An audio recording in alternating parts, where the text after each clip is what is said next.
Hey, hey, hey, everybody. Welcome, welcome, welcome. It is my favorite day of the week. Yes, somebody. Amen, somebody, right?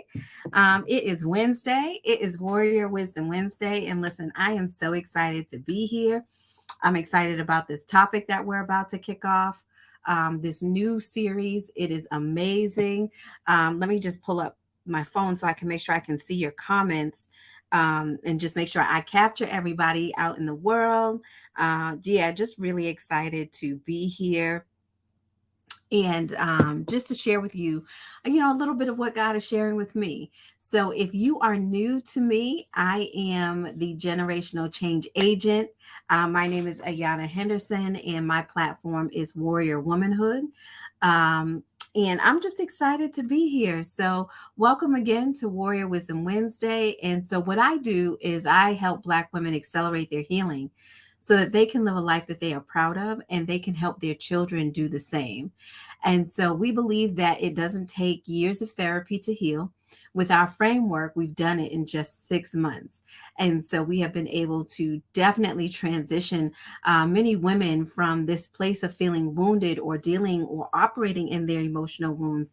They come to us for many different reasons, but don't realize the root of what they're dealing with lies in their emotional wounds. And so we walk you through a journey of soul care to help heal your soul. And so for the month of October, November, and December, we are kicking off the Power of series. And so I did this last year and it was a big hit. So I'm doing it again this year and I'm so excited about it. So, what the goal of the Power series is to reclaim your voice, your value, and your vision.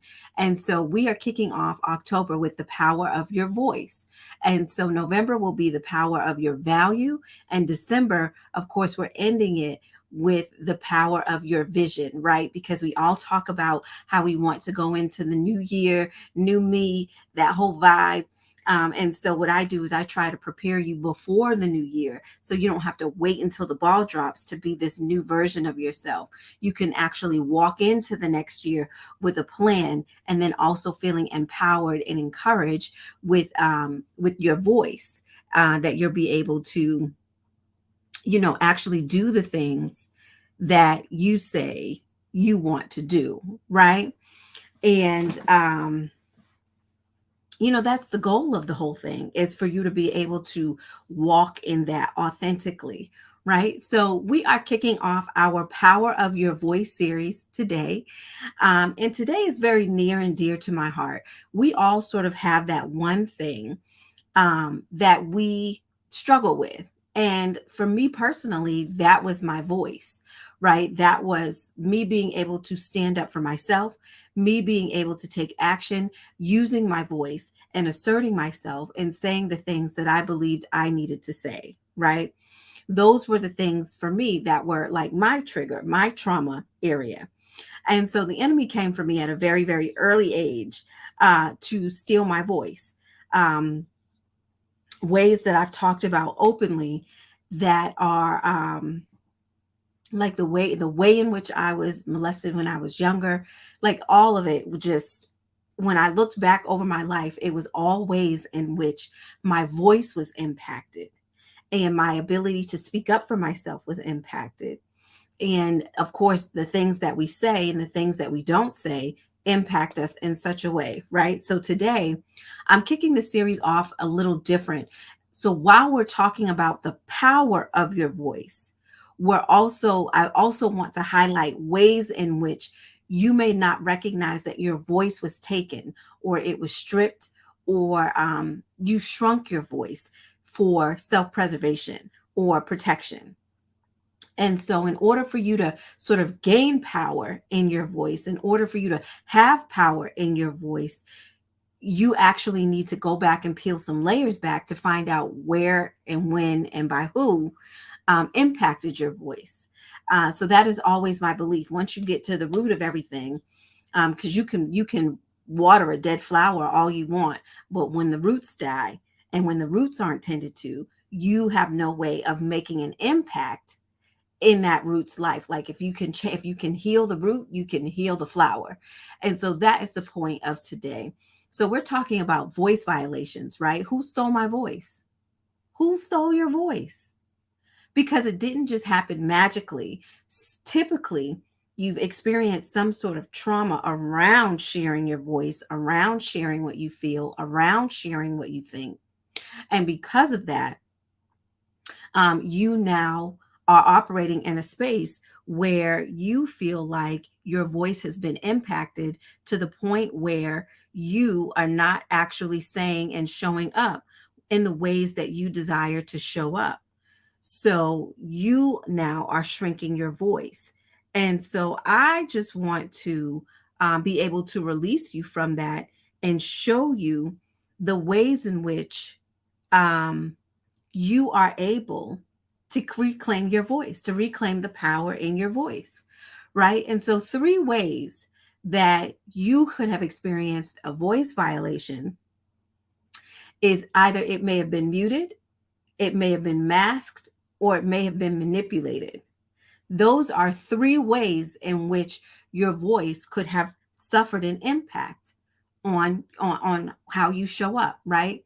So what does it mean to for your voice to be or feel or become muted, right? So when your voice is muted, this is where you've learned to remain silent with other people because you believe they won't hear you or listen to you, and or there is little to no room in the conversation for your voice, right? So you've made this perception that because of their attitude, their body language, their tone, your history with them, that's how you've come to this sort of conclusion that you just decided to shrink or quiet your voice. It doesn't mean that you don't have an opinion. It doesn't mean that you don't have anything to say. It doesn't mean that what you say is not important. It doesn't mean that what you have to say is not valid. You've just learned to quiet it because of the experience that you have whenever you've communicated with this person or this type of person who does these things. Or you feel like you have to fight your way into the conversation. And then once you fight your way into the conversation, you feel like you're defending. You have to defend yourself. So you feel like you're showing up now aggressively or with anger, or you have to, do something to sort of build or generate your courage to be able to do and say the things, right? And so that's why you end up showing up a little bit more aggressive than your natural tendency is. So I'm naturally quiet, but when I go to teach, I'm louder. But when I'm having to fight for my voice in a conversation, I'm aggressive and I'm angry. And that is because my voice has been muted over the years with different people and different conversation. So let me connect it even deeper. This is a form of rejection, abandonment, not seen, attack, and the unlovable. These are all emotional wounds. So when you are in a conversation where you feel like your voice, I'm gonna put this back up here, where you feel like you have to mute yourself, it is because in that conversation with their attitude, their body language, their tone, or the history you have with them, you're likely to feel either rejected because you now can't say the things that you want to say. You likely feel abandoned because everything that you believe, everything that all your opinions that are raging inside of you, you now don't say anything. And so you are shrinking back your voice. Hey, Tiara, how are you, sis? You also feel not seen because the real you isn't showing up. You've just learned to quiet yourself. You might feel attacked because of how this person comes back at you, what their response is, their posture, right? Their body language, maybe the tone of their voice. You might feel unlovable because you feel like you want to be a part of this relationship and you do care, but because there's no space for you, it feels like it's only about that one person and what they perceive and what they think is important. And so what happens is your silence became a learned behavior. It also becomes a trauma response. And then it also becomes a protective measure. So you mute yourself because you learn to do it over time. Every time I have a conversation with this person, XYZ happens. right? And we go to our girlfriends and we vent, or we go to our therapist and we vent, we go to our life coach and we vent, our parents, whoever is in our life that we trust. And we go and say, every time I try to have a conversation with this particular person, and it doesn't have to be someone of the opposite sex, but every time I go to try to have a conversation with this person, this happens. And what it does is it wounds a part of your soul in one of these ways. So then you start putting in mechanisms to protect yourself. And when that happens, that becomes a trauma response. And so that becomes a learned behavior because you practice it over and over and over and over again. You learn that when I say this, they act this way. So I'm going to do this going forward. And then you practice it.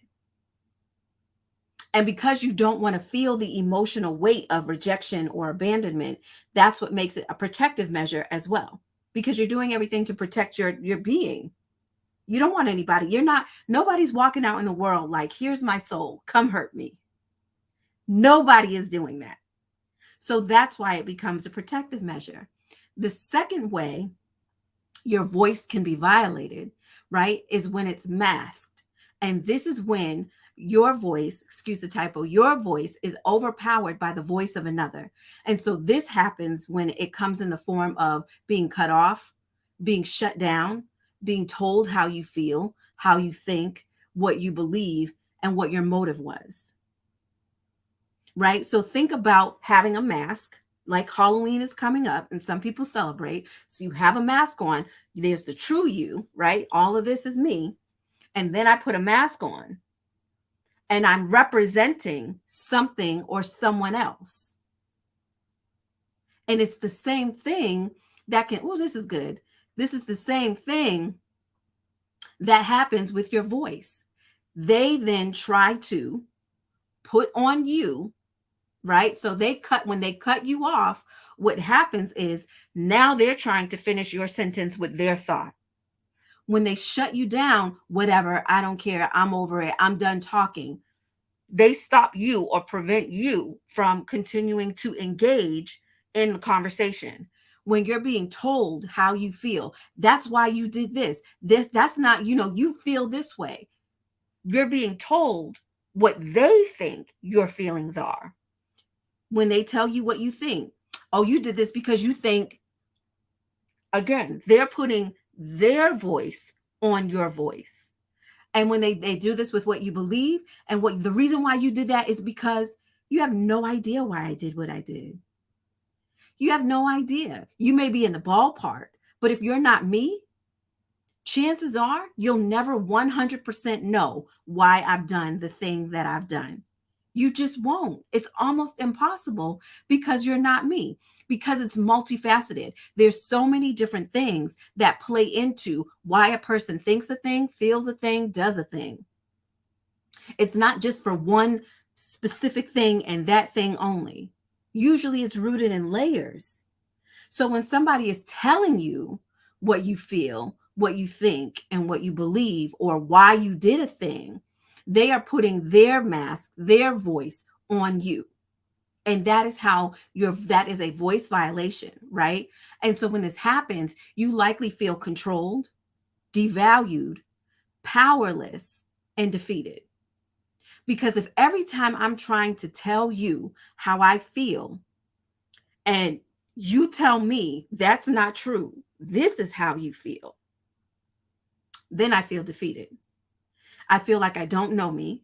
I feel like whatever part of myself I thought I knew, now I'm second guessing it. Now I'm not really understanding the power of it. And now I feel like you control how I think, how I feel, and you have the right now to tell me all these things. So if I can be honest with you, this is a form of domination. Or it's being bulldozed or bullied. And it robs you of your right to share how you actually feel, think, believe, and what your intents were. They don't have to agree with it. They don't have to agree with it. But they should respect that this is what you're sharing. This is what you're bringing to the table. And typically this happens and they tell you, you don't take responsibility. You don't take ownership. You don't acknowledge you're wrong. You don't share your part. You are not vulnerable. And it's like, well, how can I be if every time I'm trying to, you're putting on your stuff on me, right? The projection, the deflection of it all, right? And then the third way your voice can be violated is being manipulated. And this is when a person takes or uses your voice, your words, your thoughts, and twists them to meet their needs or their narrative, right? So this is where you say one thing, but the person hears something else and uses what they think you said to fit their narrative, and then they use it against you. So I'm going to say that again because that was a mouthful. This is where you'll say something, they'll hear it, and then they'll use it. They'll say that they heard this something different than what you were saying. So I can say the sky is blue. They'll hear the sky is always blue. And then they'll say, this is why I can never talk to you about the sky, because you always say that it's this. They've taken your word. They've heard it out of context. They've used the out of context narrative for their gain. And then they use it against you as to why they can't do X, Y, and Z. The truth is, people have choice. They have free will. What you feel and think shouldn't really change what they feel or think. It can influence it, but they ultimately decide what they now believe about something else, right?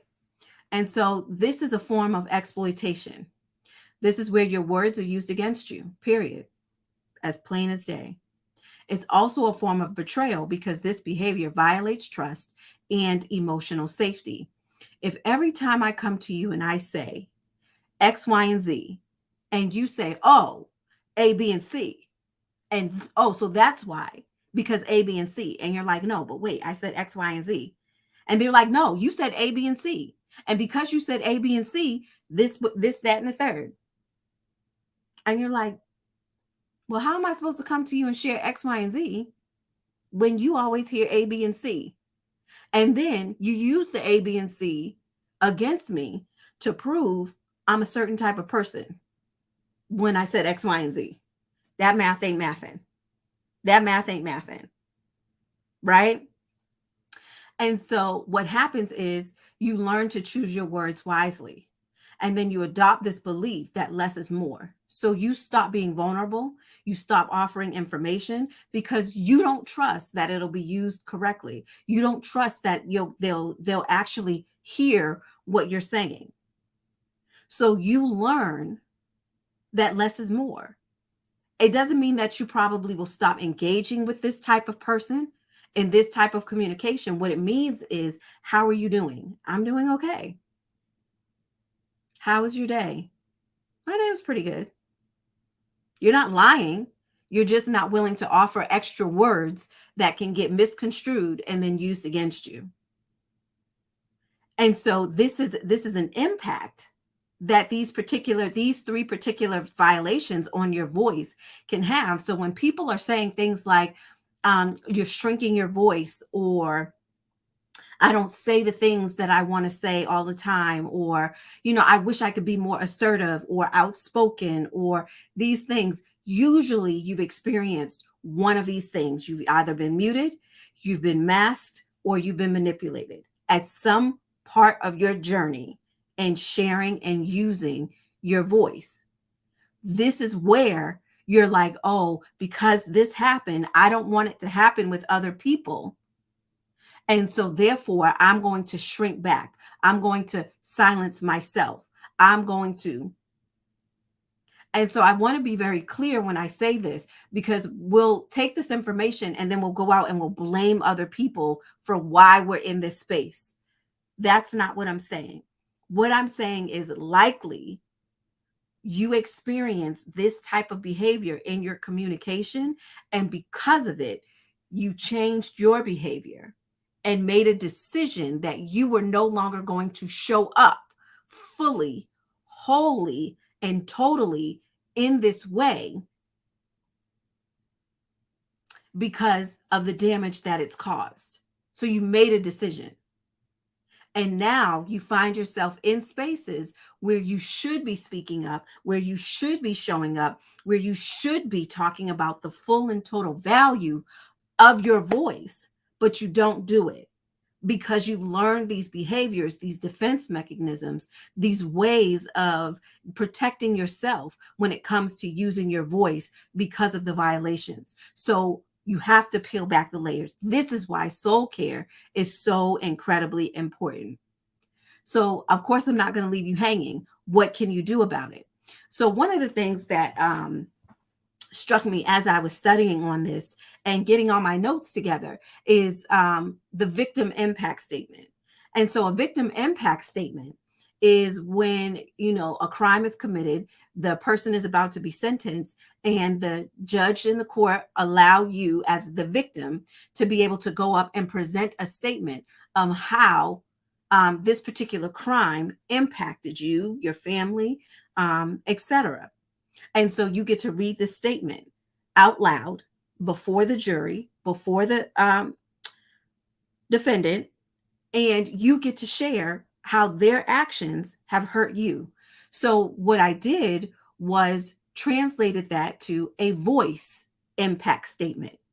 And this is a statement that helps the people who you feel violate your voice understand the impact of their communication with you. A voice impact statement. A statement that helps the people who you feel violate your voice understand the impact of their communication with you, right? So writing out a statement allows you to fully address your concerns, share the ways in which communicating with this person is hurting you, while also empowering you and your voice. So this allows you to be heard. This allows you to say all the things that you've wanted to say. This allows you to address the concerns that you're having or the challenges that you're having in communication with whoever it is that you're feeling muted by, whoever it is that you're feeling masked by, whoever it is that you're feeling manipulated by, right? And how it's hurting you. What is the impact? So what are some of the questions that you would ask yourself in writing this statement? The first one is, how did the communication, right? The words, the thoughts, the behaviors affect you? How did being muted affect you? How did being masked affect you? How did being manipulated affect you, right? How did learning having to silence yourself, how did that affect you? How does feeling cut off or shut down or having you being told how you feel affect you? How does having your words twisted affect you? The second question, what was the emotional impact of the communication, right? The words, thoughts, and behaviors for you. In other words, how did this make you see you? How did this make you feel about yourself? How did this make you feel about the relationship? How does it make you feel about communication with this particular person? Because this is the way that we connect with one another. This is the way that we are able to get to know one another, to become intimate with one another, not, before sexual intimacy. This is a way we get to feel each other out, their vibe. Is this a person that I want to have in my life? This is how we're actually able to feel and navigate these people, right? And so it impacts us in a way. And so it's definitely going to change how you feel about them emotionally. The third question, do you have any recommendations to make the communication better? What are some ways that you can come up with to be able to make communication better? Which leads to question 4. Are there any boundaries that you need to set in place? Internal boundaries and external boundaries. Now, I teach a little bit on the difference between the two because I believe that there are two sets of boundaries.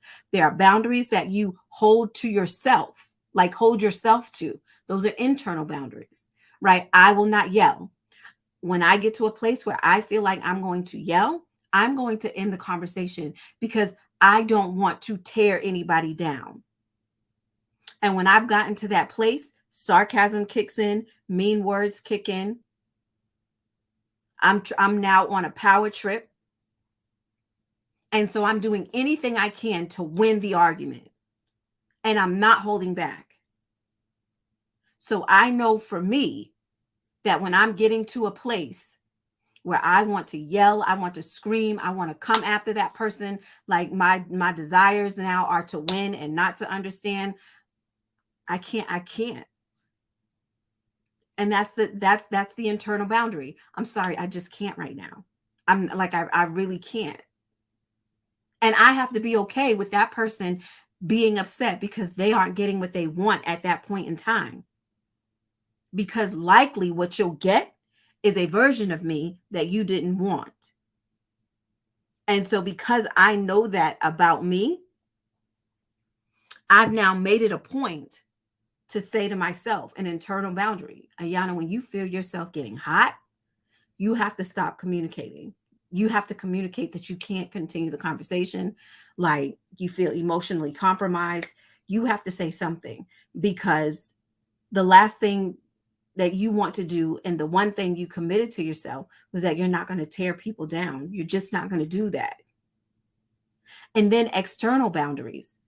What are you putting in place when you see that the communication is starting to mute you, is starting to mask you, or is starting to manipulate you?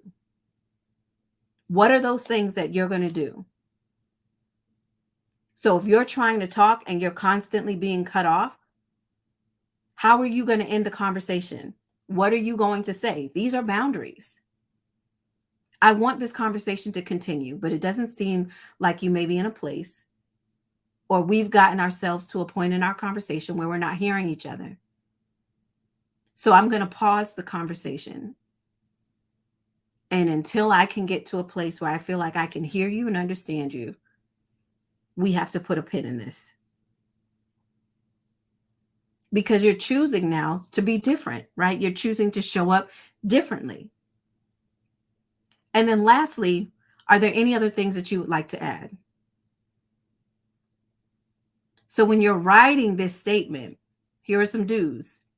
Be descriptive, write it all out. You may have to write different drafts. You may have to write it all out, get all the emotion out, get all the things out, and then go back and make it clear and concise. These are the things. When you do this, I feel this. I'm actually going to put up a post a little bit later this week to help you navigate this statement. I feel when you, because of X, Y, and Z, right? So you have these statements now, but don't become angry, aggressive, make assumptions, make demands, or shrink your voice to keep the peace, right? This is not the victim. The voice impact statement is not an opportunity to unleash everything, to get back at them, to make them, to shame them, to, we don't wound other people.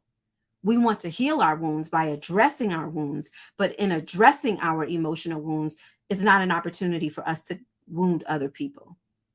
We don't get to shame other people for their behavior. We can address their behavior and say, when you display this, or when you say things like this, it actually makes me feel this. I don't know if that's what you intend, but this is what I walk away feeling. If you could, and you can offer a suggestion, not an ultimatum, because this person, whoever it is that you're communicating with, they have their ways too. And there's probably some things that you're doing that mute, mask, and manipulate them as well. And so grace has to be a part of the process, right? Because ultimately what you're trying to do is speak the truth in love. You're trying to address the situation. You're trying to address the communication challenges by using your voice. But you want to do it in a way that you're not muting them, masking them, or manipulating them. That you're being honest, but you're not being hurtful. That is the goal of the voice impact statement. So listen, y'all, this has been, this is a conversation that's near and dear to me, okay? Because this is the one area of my life that I've struggled with the absolute most. And if you're an entrepreneur who has to get on and do things like go live, talk about your business, talk about why it's important to you, talk about your journey, talk about your story, you have to deal with these parts of you. I cannot stress this enough. I went from a person who was like, oh, whatever, I'll just keep the peace, I won't really say how I feel, to learning to insert my boundaries first and then speaking up against what is actually making conversating with specific people challenging. And that takes practice, it takes patience, but you will have progress in the process. And the more you do it, the same way you learn these behaviors of shrinking your voice, of shutting down your voice, you can unlearn it so that you can project your voice, use your voice, bring back and reclaim the power of your voice. Because I know the way that I speak and I know the way that I teach. And I know that it has the power to break through. I know that it has the power to help people understand and actually see. And it's done in a way with grace and mercy. But if I continue to operate in a place where I constantly shrunk my voice, then what? So this is a part of the process, especially if you're an entrepreneur and you have to get out there and share your business. But even as a parent, like I've learned so much about my voice, about how I use it, about how I discipline. I think that was probably the biggest area that shaped my parenthood around my voice is how I discipline. I'm not yelling. I'm not just automatically running to punishment. I don't spank. That's just not who I am. I don't really believe in spanking. I of the belief that beating a child is not going to really solve an issue. It's just going to cause more emotional damage. But that's just my 2 cents. But I've learned over the last maybe 5 or so years and continue to learn the ways in which to navigate conversation so that I can actually hear what my children are dealing with. So I actually know what conversation to have around discipline. And then I can actually match, whatever the consequences are to whatever actually happened. Because now I understand why they are having struggles. My daughter is preteen and she's having some social emotional challenges at school.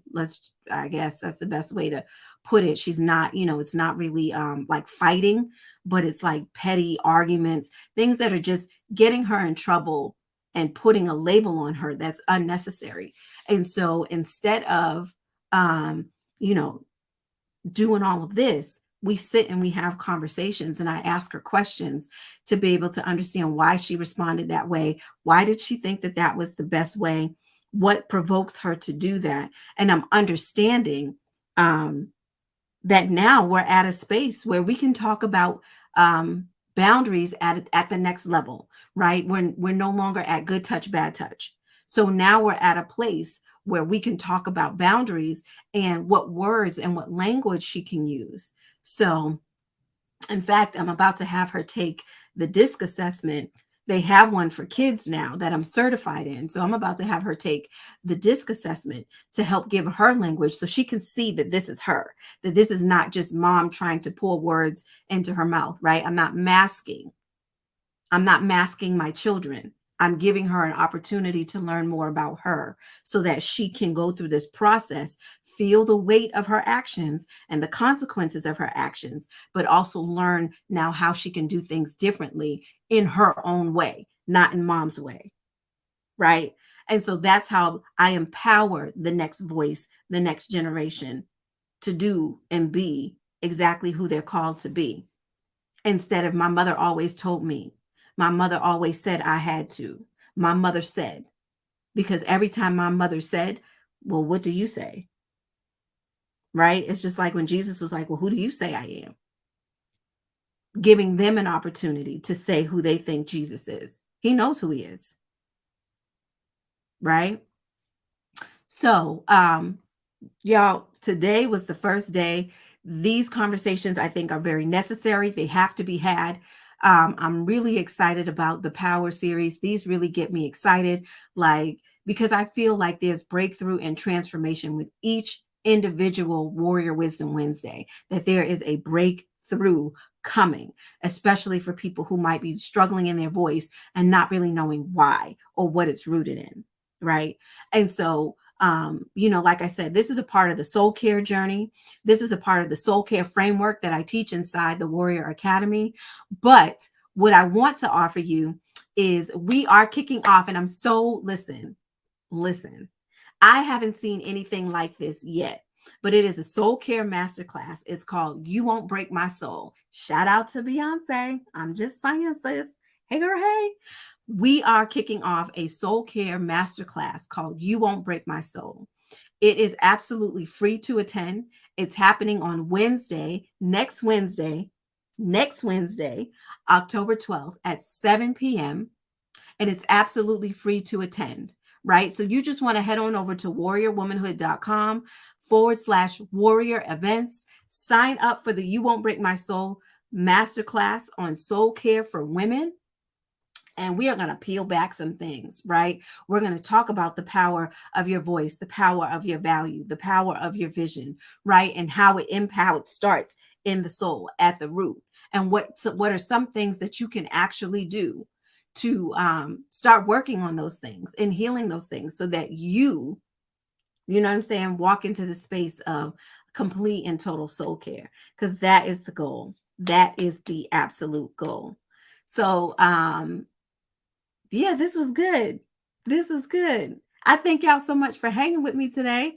I thank y'all so much for your feedback. Tiara, thank you so much for hanging in there with me and listening and tuning in. I appreciate you, sis. Anybody that is watching the replay, shout out to the replay watchers. Hey, everybody.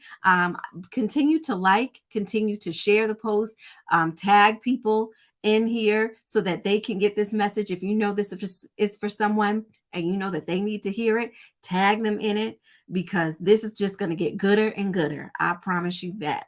Okay. So listen, until next week, where we continue, the power of your voice. I want you all to take care. Register for the master class. You do not want to miss this master class. Okay. It is going to be one of a kind. So make sure you get your seat. I can't wait to see y'all next week when we continue part 2 of this series of the power of your voice. And then hopefully I'll see you ladies inside of the masterclass taking place that same night on Wednesday, October 12th. So until next week, y'all, take care. I will see you all soon. Bye now.